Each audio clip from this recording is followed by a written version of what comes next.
higher. So that's another one at about 321. There is Shanti Gears, which went up, I think, 15% yesterday, maybe more, which starts another 1.5 higher. GE Shipping was up about 5-6% yesterday. It starts another 2.5% up, so about 561. Oil India is starting 2% in the green, 189. There is Phoenix Limited, which is up 3.5% on decent-sized volumes for this time in the day at least. What else? TV Today is up 7%. We were just having that discussion with Karan Thorani, who was mentioning that just compared to what the transaction of NDTV has been done at, TV Today, of course, is at a sharp discount, 7%.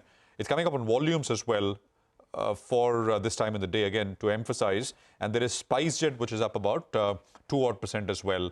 On the downside, I mean, it's 3:1 in favor of advances. So, many more advances compared to declines. But for what it's worth, there is Adani Green, which starts about 2% lower. Adani Ports is down 1%. Adani Wilmar is down about 3% or so. So we saw some pressure on these stocks yesterday. Adani Power is down about 5% as well.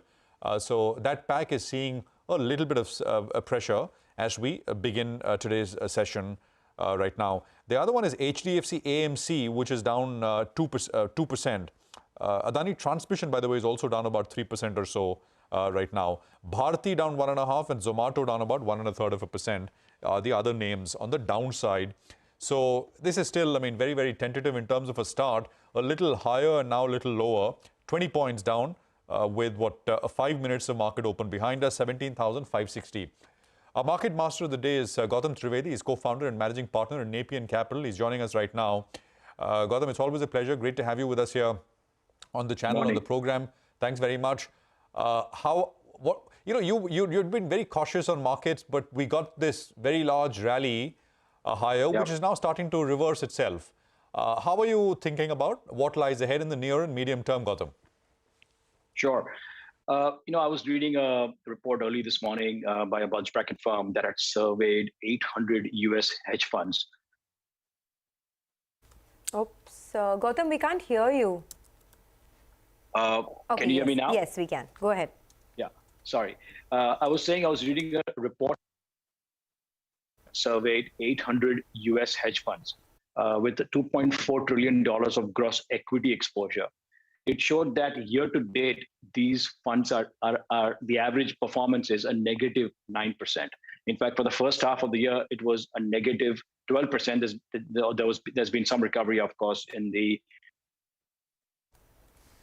Okay, I think there's some issue with your audio, so we'll try and fix that in a bit. Let's just, before we fix that audio, let's just get a quick handle on what's happening in the market as well.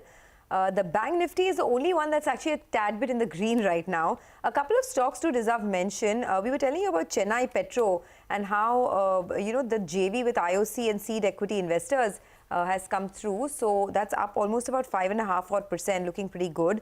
The JV will be implementing a 9 MMTPA refinery project worth 31,000 crores. So that's big for Chennai Petro. That stock is up 5%. But Gautam, I think, is back with us. Gautam, sorry, there was some issue with your line. Go ahead. You were telling us about your expectations on the market.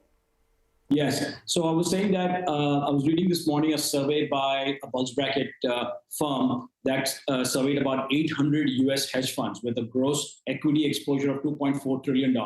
The average performance of these hedge funds year to date has been a negative 9%. So that tells you how difficult it's been in 2022 to actually make money. And I don't think that's necessarily going to change between now and the end of the year. Do keep in mind is the fact that I was recently in Singapore the week before last, met over about 10 to 12 investors. A lot of these are friends.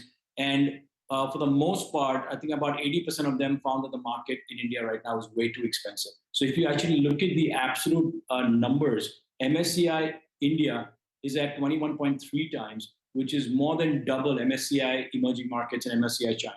So I think this pullback, and of course, historically, India has been expensive, but 100% premium over both these indices, I think, is way too high. And hence, I'm not surprised with the pullback in the markets. The pullback in the market today, by the way, just seeing a bit of a reversal once again. The Bank Nifty is in the green now. Reliance is leading the market on the upside now on the Nifty. Just look at that. And these tier 2 banks, And we saw the move yesterday in names like RBL Bank. Today, Bandhan is joining in. RBL, of course, itself continues to rally. There's IDFC First Bank, IndusInd Bank. That space has done well. Gautam, good morning. The tier two banks, that's where we're seeing some rally. Is this just pure valuation play which is playing out here, or something more? I don't know specifically to today what's going on, but I think in general, the tier two banks, really the preference for us has been more of the tier one private banks versus the tier two banks. And I assume that you're including a lot of the PSUs in the tier two, because from a market cap perspective, with the exception of SBI, most of the other banks are actually tier two from a market cap perspective. So I don't know, I can't comment on what's really happening today, but we continue to remain positive on the tier one private sector banks.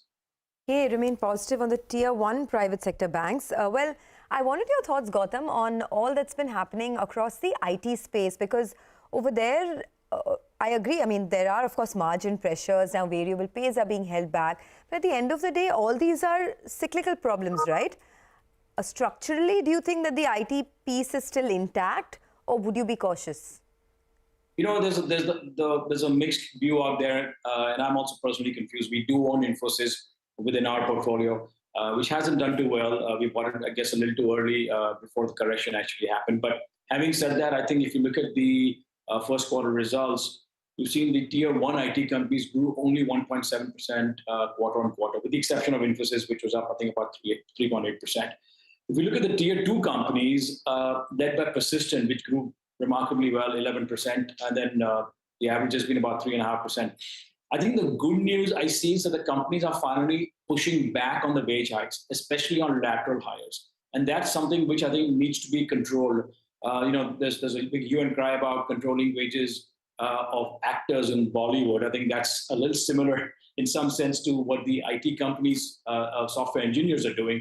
The moment they get an offer letter from one IT company, they're shopping that around to two others or three other IT companies and then going to the best bidder. So I think that's something which the IT companies are now pushing back on, which I think is going to be better for margins. So I think some of that nonsense has to stop. So how do you approach it then for someone who perhaps has IT stocks in their portfolio, right? These large cap or mid cap names who've given them great returns in the past. Do you churn out? Do you stick to these names, keep the faith? What does one do?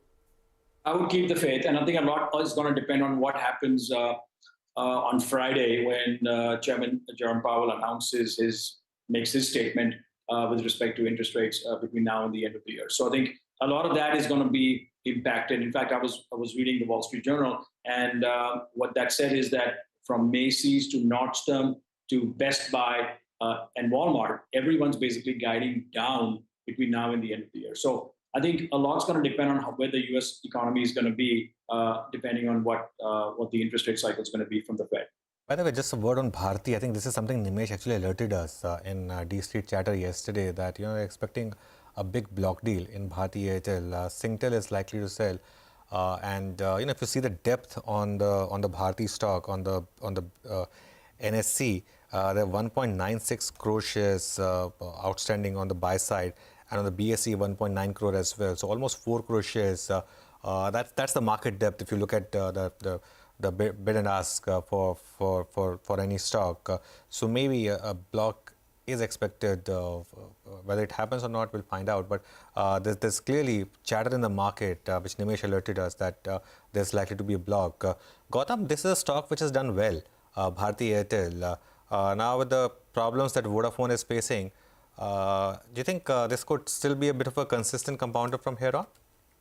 I think it could be, because the expectation is, and I think this should play out, is the increase in ARPU gradually, which is already starting to happen.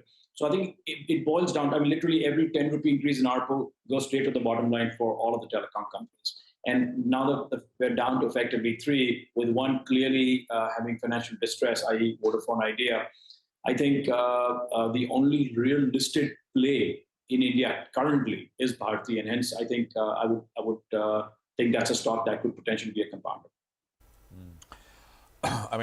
This is markets getting pretty volatile, although in a very, very tight range. So there are sellers coming in as soon as the market moves a little higher, and then it gets bought on the way lower as well.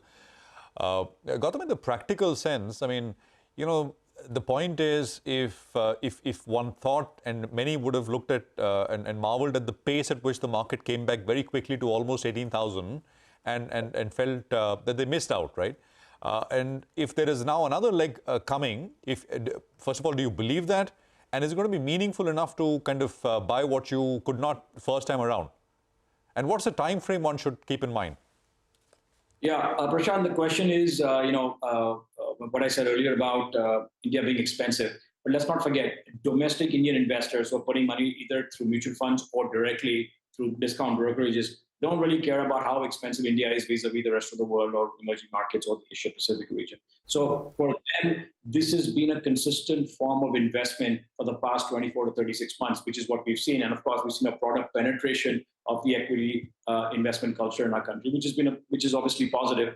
But having said that, my concern is that whenever the RBI ends up hiking rates in step with what the Fed will eventually do. So, we're looking at potentially a 50 basis points hike in September and another 25 each in November and December. Now, if that were to happen, and if interest rates do go up in India as well, simultaneously by 50 to 75 basis points, fixed income will start becoming more attractive to the average Indian investor. So incremental savings, which I would say a large proportion are today still going into the equity markets, will slow down.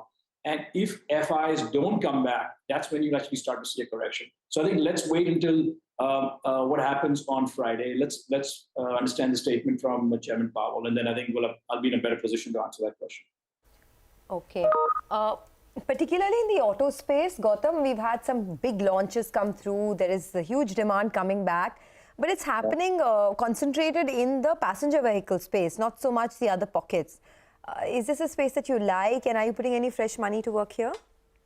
That's a space we like. We've put some money through the auto ANKs, which obviously we've chosen two, which we think are immune from the EV cycle that's coming. But having said that, I think the auto sector in particular actually is looking very, very attractive from an absolute demand perspective. So, I met an investor in Singapore who said, we've only gone from 2 million passenger cars sold 10 years ago to now 3.5. So, India is really not up there. But will India ever catch up to China, which sells 27 million annually? I think that's a tall ask. But even if India goes from the current 3.5 million annually to 7 million, that's a huge demand explosion that's happening. I think if you talk to the average auto dealer, and we talk to a lot of them for channel checks, the demand continues to remain robust. And I think what you're also seeing, interestingly, is the premiumization in the auto sector. So a lot of these entry-level cars, I think, are falling out of favor. If I look at one stock, which has really surprised me at a personal level, is Mahindra & Mahindra. And this is a stock that at the start of every year, we say, will this be the year for Mahindra & Mahindra? I think it's finally starting to happen. We don't own the stock of this, making a comment. Okay. All right. We will leave it at that. Thanks a lot for joining in. If you own the stock M&M, congratulations to you. If you don't, as you said, well, I guess you missed out. But thanks a lot, Gautam, for joining in. And